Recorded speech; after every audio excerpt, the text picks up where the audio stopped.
कैसे हैं दोस्तों? मेरा नाम है मास और आप देख रहे हैं डिकोडिंग सिनेमा। दोस्तों, एक सिनेरियो इमेजिन करें कि आप लोग एक नॉर्मल रोड ट्रिप पर निकले हैं और सब कुछ परफेक्ट चल रहा है, लेकिन आप एक ऐसी जगह पर पहुंच गए हैं जहां से निकलना नामुमकिन है। और फिर उस जगह से रात में कुछ ऐसे मॉन्स्टर्स निकल के आते हैं, कुछ ऐसी क्रिएचर्स निकल के आती हैं जो कि इंसानों को जिंदा खा जाती हैं। मैं बात कर रहा हूँ नेटफ्लिक्स की एक हॉरर मिस्ट्री सीरीज फ्रॉम के बारे में। Jim, we're driving in circles. You drove out this way. How did we get back here?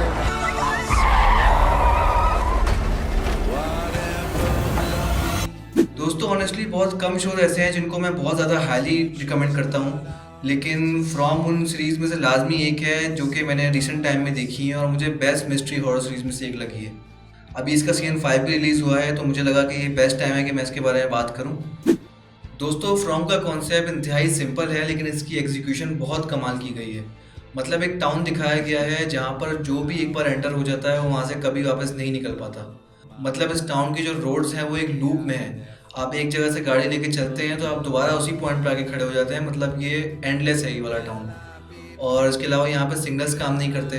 और रात में यहाँ क्रिएचर्स निकल के आ जाते हैं जो कि सीरियसली देखने में तो एक नॉर्मल इंसान की तरह लगते हैं, लेकिन जब वो अपने असल रूप में आते हैं तो भाई क्या डेंजरस मॉन्स्टर बना है। मतलब शक्ल से ही इतने ज़्यादा खौफनाक और उनकी स्माइल इतनी ज़्यादा क्रीपी है। आप जब देखेंगे आपको अंदाज़ा होगा मैं क्या कह रहा हूँ। मतलब कमाल मॉन्स्टर्स बनाए हैं। ऑनेस्टली इस सीरीज़ का सबसे ज़्यादा जो एडिक्टिव पार्ट है वो इसकी मिस्ट्री है। मतलब हर सीजन आपको जवाब देने के बजाय मज़ीद सवाल खड़े कर देता है आपके सामने।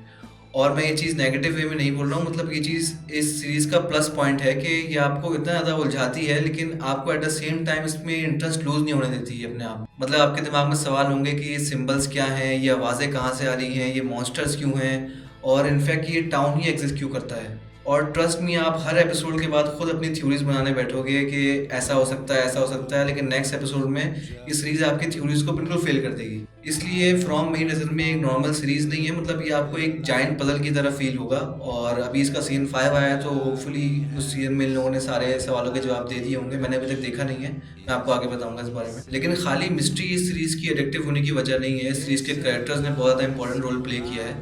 क्योंकि आप इमेजिन करें कि कुछ लोग एक जगह पर फंस गए हैं और रात में मरने का खतरा है, रात में अब खतरा है कि कोई मॉन्स्टर आपको ज़िंदा खा जाएगा, तो वहाँ लोग कैसे रिएक्ट करेंगे। कोई इंसान सेल्फिश हो जाएगा, कोई इंसान मेंटली ब्रेक हो जाएगा और कोई लीडर बनने की कोशिश करेगा। और इस चीज़ ने वाकई इस चीज़ को बहुत ज़्यादा रियलिस्टिक बना दिया है। ऑनेस्टली मुझे बॉयड का कैरेक्टर इसमें सबसे ज़्यादा पसंद आया था, क्योंकि दिखाया जाता है कि वो बंदा खुद मेंटली जो है एग्जॉस्टेड होता है, लेकिन उसके बावजूद वो सबको प्रोटेक्ट करने की कोशिश कर रहा होता है। मतलब इस सीरीज में सबसे ज़्यादा जो प्रेशर है ना, वो मुझे बॉयड के कैरेक्टर के ऊपर ही दिखा है।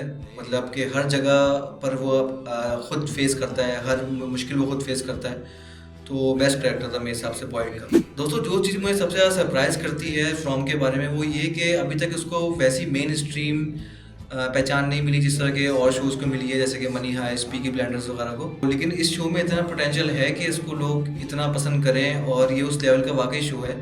अगर आपको डार्क, मिस्ट्री, थ्रिलर और सर्वाइवल शोज़ पसंद है तो मेरे हिसाब से आपको ये शो लाजमी चेकआउट करना चाहिए।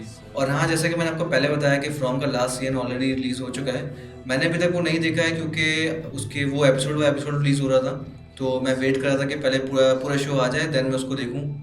क्योंकि सीरियसली ऐसा शो है कि आपको एक एपिसोड के बाद फिर वेट नहीं किया जाता सेकेंड एपिसोड का।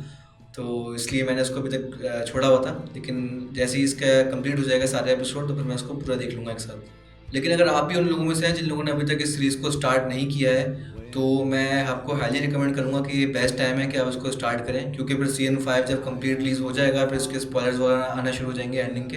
तो ये बेस्ट टाइम है आप उसको स्टार्ट करें। और मुश्किल से ये सीरीज़ आपको हफ्ता लेगी कंप्लीट करने में, इसके सारे सीजन, क्योंकि इसमें इतना पोटेंशियल है कि आपको हुक कर लेगी। और हाँ दोस्तों, मैं फ्यूचर में फ्रॉम के ऊपर एक रैंकिंग वीडियो बनाना चाहता हूँ, जिसमें मैं फ्रॉम के कैरेक्टर्स को रैंक करूँ जिन लोगों ने ये सीरीज़ देख ली है उनके लिए। तो अगर आप वो वीडियो देखने में इंटरेस्टेड हैं तो मुझे कमेंट सेक्शन में बताएं। और अगर आपको मज़ीद रिव्यूज़ और ब्रेकडाउन्स देखने हैं सीरीज़ के ऊपर, तो मेरे चैनल को सब्सक्राइब करें। This is decoding cinema. मैं मिलता हूँ आपसे नेक्स्ट वीडियो में।